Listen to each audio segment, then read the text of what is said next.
श्री कृष्ण के बाद अगर महाभारत युद्ध में कर्ण और अर्जुन को सबसे प्रसिद्ध पात्र कहा जाए तो कोई गलत नहीं होगा। महाभारत हमारे देश के महान महाकाव्यों में से एक है और युगों युगों तक याद किया जाएगा और साथ ही साथ याद किए जाएंगे इसके प्रत्येक पात्र। यह एक ऐसा महायुद्ध था जिसके लिए स्वयं नारायण ने धरती पर अवतार लिया। आज का हमारा वीडियो महाभारत के वन पर्व से लिया गया है। हमारा उद्देश्य केवल इतना है कि हम इस वीडियो के सौजन्य से आप सबके आगे इस वृतांत को पूर्ण रूप से रखें ताकि आप सबको इसकी संपूर्ण जानकारी हो। तो आइए जानते हैं कि कैसे इंद्रदेव कर्ण के कवच और कुंडल लेने पहुँचे। आप सबका ओम गणपति चैनल पर स्वागत है। सनातन धर्म के साथ संबंधित ऐसे ही रोचक और जानकारी वर्धक वीडियो देखने के लिए हमारे चैनल को सब्सक्राइब कीजिए और बेल आइकन जरूर दबाइए। आइए अब चलते हैं वीडियो की ओर। कर्ण दोपहर के समय जल में खड़े होकर हाथ जोड़कर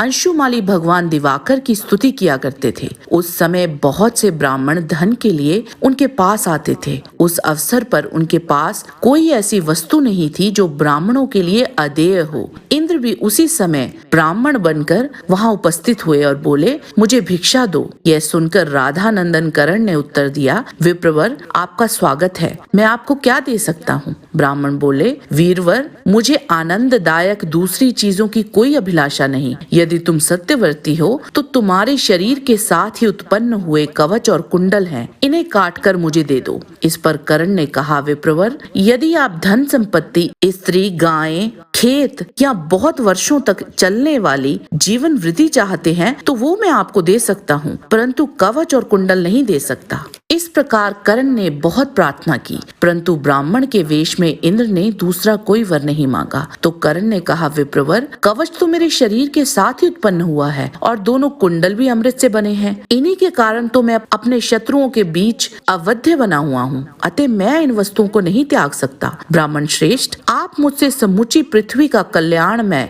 अकंटक, विशाल एवं उत्तम साम्राज्य ले लें, परंतु इन कवच कुंडल से वंचित होने पर मैं शत्रुओं का वध्य हो जाऊंगा, अतः इन्हें ना मांगिए। जब इतना अनुनय विनय करने पर भी उन ब्राह्मण ने कोई दूसरी वस्तु नहीं मांगी तो कर्ण ने पुनः हंसकर कहा, देवेश्वर आप पधार रहे हैं ये बात मुझे पहले से ही ज्ञात हो गई थी, पर देवेंद्र मैं आपको निष्फल कर दूं ये न्याय संगत नहीं है। आप साक्षात देवेश्वर हैं, उचित तो यही है कि आप मुझे कोई वर दें, क्योंकि आप सब भूतों के ईश्वर तथा उन्हें उत्पन्न करने वाले हैं। इंद्रदेव यदि मैं आपको अपने दोनों कवच और कुंडल दूंगा तो मैं तो शत्रुओं का वध्य हो जाऊंगा और संसार में आपकी हंसी होगी। इसीलिए आप कुछ बदला देकर इच्छा अनुसार मेरे कवच और कुंडल ले जाइए। कर्ण को सूर्य देव की आज्ञा याद थी और उन्होंने वैसे ही किया। इंद्रदेव बोले, कर्ण जब मैं तुम्हारे पास आ रहा था उसके पहले ही सूर्य देव को ये बात मालूम हो गई थी। इसमें संदेह नहीं है कि उन्होंने ही तुम्हें सारी बातें बता दी हैं।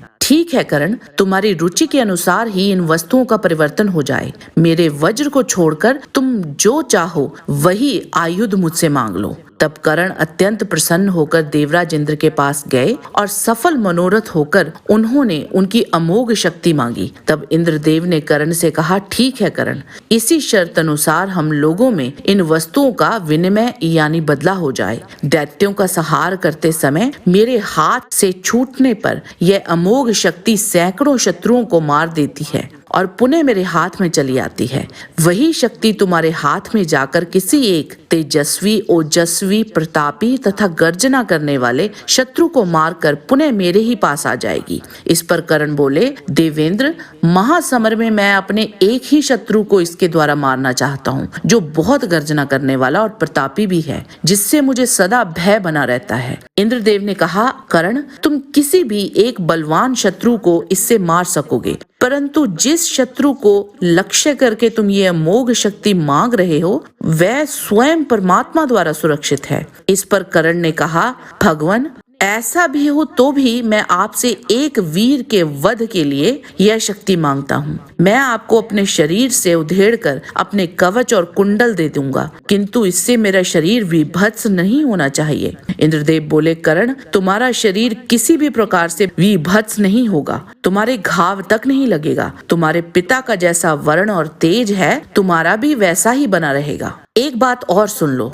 जब तक तुम्हारे पास दूसरे शस्त्र रहें और प्राण संकट की परिस्थिति में ना आ जाएं, तब तक तुम यदि प्रमोदवश यह अमोघ शक्ति यूं ही किसी पर छोड़ दोगे तो यह उसे ना मारकर तुम्हारे ऊपर ही आ पड़ेगी। कर्ण ने इंद्रदेव की सब बातें समझ ली। तदंतर इंद्रदेव की अमोघ शक्ति लेकर तीखी तलवार उठाई और अपने कवच उधेड़ने के लिए अपने अंगों को काटना आरंभ कर दिया। उस समय देवता, मनुष्य और दानव सब लोग कर्ण को इस प्रकार अपना शरीर काटते हुए देख सिंहनाद करने लगे। कर्ण के सारे अंग बारंबार कट रहे थे, परंतु वह वीर फिर भी मुस्कुरा रहा था। यह देखकर दिव्य दुंदुम्बियां बजने लगी एवं आकाश से दिव्य फूलों की वर्षा होने लगी। तदंतर कर्ण ने कवच और कुंडल अपने शरीर से उधेड़कर इंद्रदेव को दे दिए और वे स्वर्ग चले गए। और इस तरह से इंद्रदेव और कर्ण ने कवच, कुंडल और अमोघ शक्ति का आदान प्रदान किया। हालांकि कर्ण उस शक्ति को अर्जुन पर नहीं चला पाए,